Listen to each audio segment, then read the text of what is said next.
किसी के फेस पे ज्यादा तेल ज्यादा आता होगा, किसी में रूखापन ज्यादा होगा, किसी को दाने बहुत जल्दी हो जाते होंगे, किसी को एलर्जी जल्दी हो जाती होगी, किसी को रैशेस जल्दी हो जाते होंगे। तो आप ये जब देखते हैं तो आपको ये समझ में आ जाता होगा भाई कि मेरी स्किन उसके स्किन से डिफरेंट है। अब इस कंसेप्ट को समझना यहाँ पर इसलिए ज्यादा जरूरी है क्योंकि जब हम किसी को अपने प्रोडक्ट्स देते हैं, हम उसको उसी के स्किन के हिसाब से उसकी एप्लीकेशन भी बताते हैं। ठीक है। मैं इसको एक छोटे से एग्जांपल से आपको कोट करती हूँ, आप शायद अच्छे से समझ पाएंगे।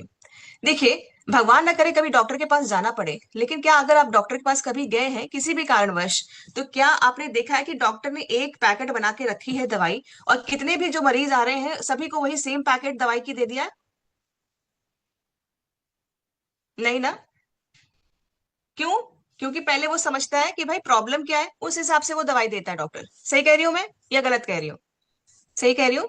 उसी प्रकार से आप जब किसी व्यक्ति को मिलते हैं, चाहे वो अपने परिवार के लिए प्रोडक्ट ला रहे हैं, चाहे अपने खुद के लिए प्रोडक्ट ला रहे हैं, या किसी भी थर्ड पार्टी या कस्टमर को आप बता रहे हैं प्रोडक्ट्स हमारे, सबसे पहले जरूरी है समझना आपके उसके स्किन टाइप को, कि उनका स्किन कैसा है। ठीक है।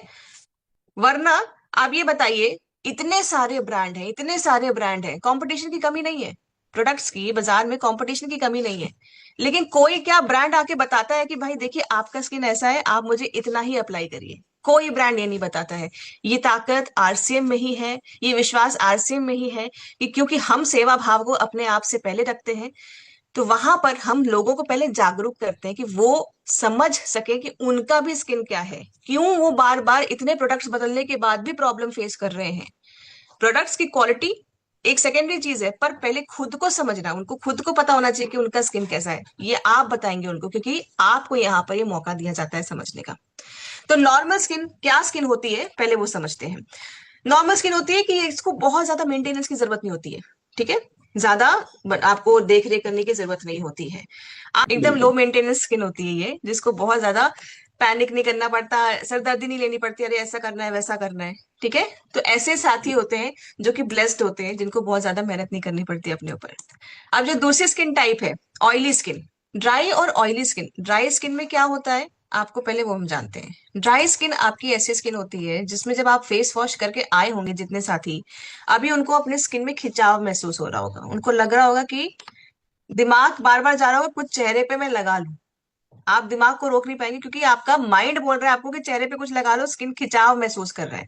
जैसे संतोष जी ने बताया कि उनको जो है मतलब चेहरे में कुछ उनको महसूस ज्यादा नहीं होता था, तो कभी मॉइस्चराइजर लगा लिया नहीं लगा लिया, तो वो कहीं ना कहीं शायद उनकी नॉर्मल स्किन के टाइप में आती होगी।